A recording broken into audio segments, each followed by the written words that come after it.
माँ और सास में अंतर कुछ नहीं। रोते हुए संसार में आई, तब माँ ने गोद में उठाया। रोते हुए ससुराल गई, तब सास ने गले से लगाया। माँ ने जीवन दिया, तो सास ने जीवन साथ ही दिया।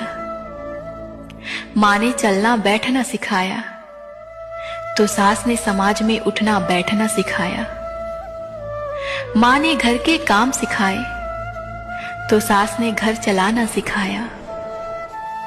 माँ ने कोमल कली की तरह संभाला, तो सास ने विशाल वृक्ष जैसा बनाया।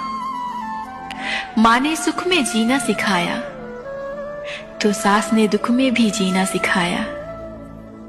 माँ ईश्वर के समान है, तो सास गुरु के समान है।